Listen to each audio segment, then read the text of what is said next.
मैं हूं आमिर बेग। आप देख रहे हैं सिटी बुलेटिन न्यूज़। पेश हैं आज के प्रमुख समाचार। कमिश्नर नवदीप रिड़वा ने आज जिला चिकित्सालय का निरीक्षण किया। कमिश्नर ने ओपीडी का जहां निरीक्षण किया, वहीं दवाओं के स्टॉक को भी उन्होंने देखा। इस दौरान उन्होंने जिला चिकित्सालय परिसर का निरीक्षण करते हुए मरीजों से भी बातचीत की और उनसे दवाओं के बाबत जानकारी दी। मंडलायुक्त के निरीक्षण में डॉक्टर और कर्मचारी अनुपस्थित मिले। यहां तक कि फार्मासिस्ट जहां अनुपस्थित पाए गए, वहीं ब्लड बैंक के इंचार्ज भी अनुपस्थित रहे। मंडलायुक्त नवदीप रिड़वा ने कर्मचारियों और नर्स को सफेद यूनिफॉर्म पहनने के यहां निर्देश दिए। उन्होंने कहा कि यूनिफॉर्म पर नेम प्लेट जरूर लगाएं। डॉक्टर या कर्मचारी के बाहर जाने पर विजिट रजिस्टर में एंट्री जरूर की जाए। फिलहाल जिला चिकित्सालय के निरीक्षण में मंडलायुक्त को सब कुछ ठीक ठाक मिला। कमिश्नर नवदीप रिड़वा ने जिला चिकित्सालय के ओपीडी में बैठ करके जहां डॉक्टरों से बातचीत की और वहीं उन्होंने मरीजों के साथ सही व्यवहार और ट्रीटमेंट करने का निर्देश दिया। बाहर की दवाएं न लिखी जाएं। जिला चिकित्सालय में ओपीडी के अलावा जिला चिकित्सालय की व्यवस्थाओं का भी आज उन्होंने जायजा लिया। इस दौरान चिकित्सालय के सीएमएस को दिशा निर्देश भी उन्होंने दिया। जिला चिकित्सालय में हृदय रोग विशेषज्ञ डॉक्टर की तैनाती न होने के सवाल पर कमिश्नर ने शासन को पत्र भेजे जाने की बात कही। मंगलवार को रामनगरी अयोध्या में कड़ी सुरक्षा के बीच ईद की नमाज अदा कराई जाएगी। ईद की नमाज को देखते हुए जिला प्रशासन सुरक्षा की तैयारी में जुटा हुआ है। सुरक्षा के लिहाज से पुलिस फोर्स के साथ साथ मजिस्ट्रेट भी ईदगाह और मस्जिदों के पास तैनात किए गए हैं। इस बार सड़क पर नमाज अदा नहीं की जाएगी। अयोध्या जनपद के 156 ईदगाह और 153 मस्जिदों में जिला प्रशासन ईद की नमाज सकुशल संपन्न करवाने के लिए कमर कस चुका है। वहीं शहर में 36 मस्जिद और सिविल लाइन की ईदगाह में ईद की नमाज संपन्न कराई जाएगी। इस बार ईद की नमाज के समय में भी परिवर्तन किया गया है। ग्रामीण क्षेत्रों में सुबह 7 बजे से 8:30 बजे तक नमाज अदा कराई जाएगी। वहीं 8:30 बजे से 9 बजे तक शहर के ईदगाह और मस्जिदों में नमाज अदा होगी। 2 साल के बाद कोरोना के चलते ईद का त्यौहार मनाया जा रहा है, जिसको लेकर मुस्लिम समुदाय में खासा उत्साह देखने को मिल रहा है। एसपी सिटी विजयपाल सिंह ने आज सिविल लाइन के ईदगाह पहुंच करके यहां पर नमाज अदा कराए जाने की तैयारियों का जायजा लिया। कल ईद का पर्व है और उसको देख करके पूरी तैयारी की जा रही है। पूरा सभी ईदगाह और सभी मस्जिद पर पुलिस प्रबंध किए जा रहे हैं और सभी मजिस्ट्रेट गण की भी ड्यूटी है साथ में। और इसके अलावा मोबाइल पार्टियां हैं, हमारी ट्रैफिक पुलिस है, सारी व्यवस्थाएं हैं और सौहार्दपूर्ण वातावरण में ईद का त्यौहार सकुशल संपन्न हो, इसके लिए पूरे इंतजाम किए जाए। धर्मनगरी अयोध्या में कोरोना काल के 2 साल के बाद ईद के मौके पर शहर में आज खासी रौनक दिखाई दी। दुकानों पर ईद के सामान खूब बिके। सेवई की तरह तरह की वैरायटी भी इस बार उपलब्ध है। खासकर बनारसी सेवई लोगों को खूब भा रही है। मुस्लिम समुदाय कोरोना के चलते 2 साल से ईद नहीं मना पाया और इस बार ईद की रौनक बढ़ चढ़कर दिखाई दे रही है। बाजारों में रौनक है, दुकानों में रौनक है और लोगों के चेहरे पर भी रौनक है। चाहे ईद की खरीदारी करने निकली महिला हो या फिर ईद का सामान बेच रहे दुकानदार, सभी के चेहरे पर ईद की खुशी साफ झलकती नजर आती है। मुस्लिम समुदाय कोरोना के चलते 2 साल के बाद अपने मुख्य त्योहार ईद को मनाने जा रहा है। कल 3 मई को मुस्लिम समुदाय के लोग धूमधाम से ईद मनाएंगे। शहर से लेकर ग्रामीण क्षेत्र तक मुस्लिम लोग ईद की तैयारियों में जुटे आज नजर आए। आपके सेवइयों की वैरायटी में थोड़ी सी बढ़ोतरी आई है। सेवई कितनी वैरायटी की आई है, जैसे ये लच्छा आया हुआ है, लच्छा है। उसके बाद सबसे अच्छी सेवई इस समय अमन की चल रही है, जो बनारस से आती है। और उसके बाद ये मोटा लच्छा है, जो फालूदा है, और तरह तरह की इसकी सेवई बनाई जाती है। ये सुल्तानपुर से आती है। आपकी सेवई की वैरायटी पहले 2-3 तरह की आती थी, इस बार सेवई की वैरायटी कम से कम 10 तरह की आई हुई है। उसमें लच्छा है, बनारसी सेवई आती है, भुनी आती है, कच्ची आती है, और दिलीप का डब्बा आता है 1 किलो का, और अमन आता है, मुमताज महल आती है, ये सब सबसे बड़ी बढ़िया होती है। दुकानदारी कोरोना के हिसाब से अब की तो बहुत अच्छी चल रही है। दुकानदारी पिछले साल बहुत ढीली थी और टाइमली दुकान लगानी पड़ती थी, इसकी वजह से नहीं हो पाती थी। अपनी पूरी दुकानदारी मिल रही है और प्रशासन भी साथ दे रहा है, कोई दिक्कत की बात नहीं है। दुकानदारी अच्छे से हो रही है, बहुत बढ़िया हो रही है दुकानदारी। लखनऊ हाईवे पर आज एक महिला की साड़ी बाइक की पहिए में फंस गई। दुर्घटना हुई और एक बच्चे समेत 2 लोग घायल हो गए।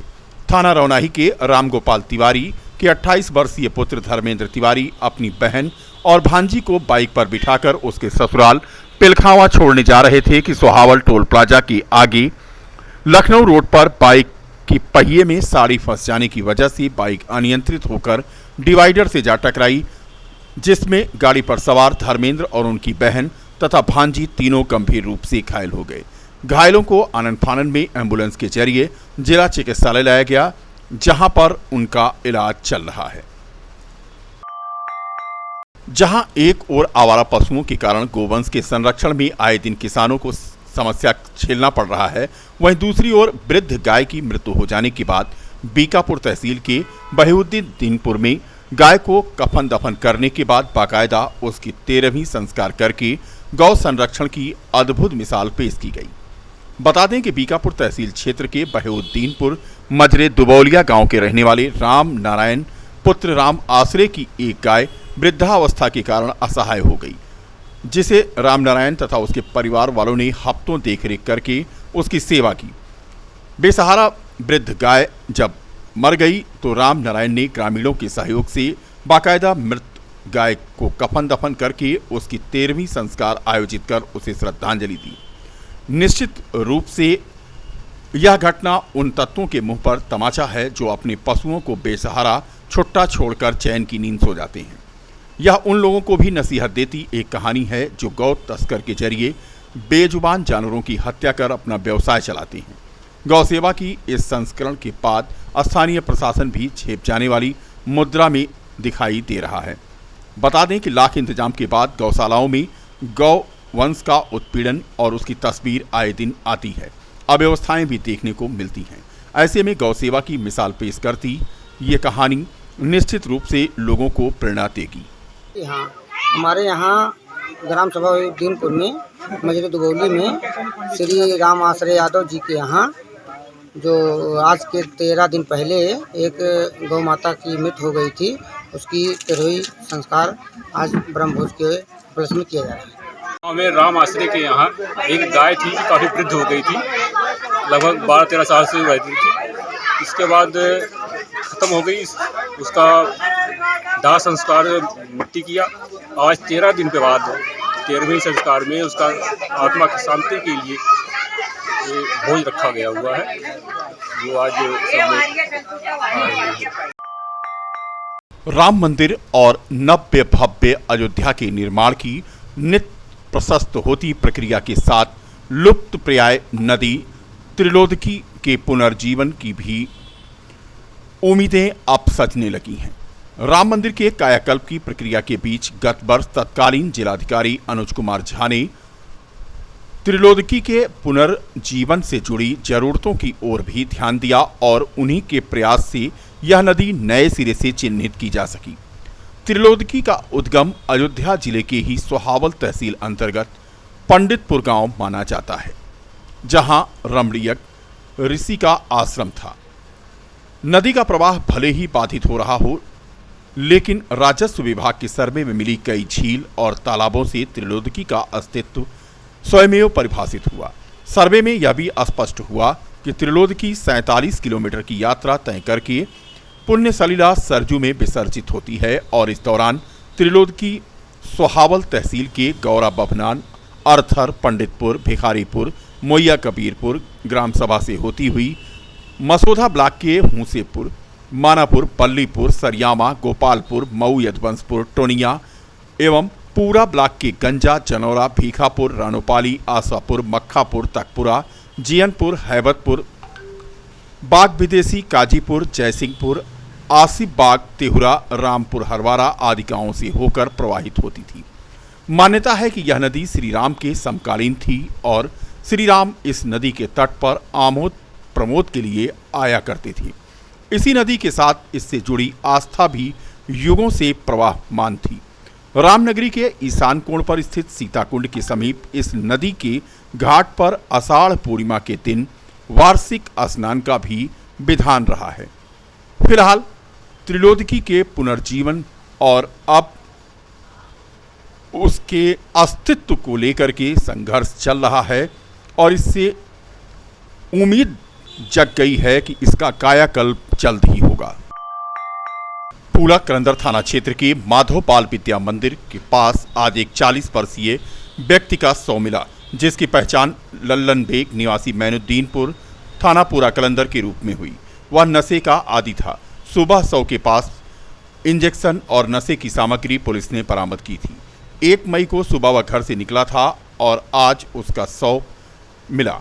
एसपी सिटी विजयपाल सिंह ने जानकारी देते हुए बताया कि कार्रवाई पोस्टमार्टम की कराई जा रही है। आज थाना पूरा कलंदर क्षेत्र में एक 40 वर्षीय व्यक्ति लल्लन बैग पुत्र कल्लू बैग निवासी मैनुद्दीनपुर का शव बरामद हुआ है। मौके पर जाकर देखा गया तो शव के पास से भी सिरिंज और नशे की सामग्री भी मिली है। पास में तालाब के किनारे उनकी मोटरसाइकिल मिली है। जानकारी करने पर ज्ञात हुआ कि 1 मई को प्रातः घर से निकले थे और उनका पंचायतनामा और पीएम की कार्यवाही की जा रही है और इसमें जांच उपरांत आवश्यक विधिक कार्यवाही की जाएगी।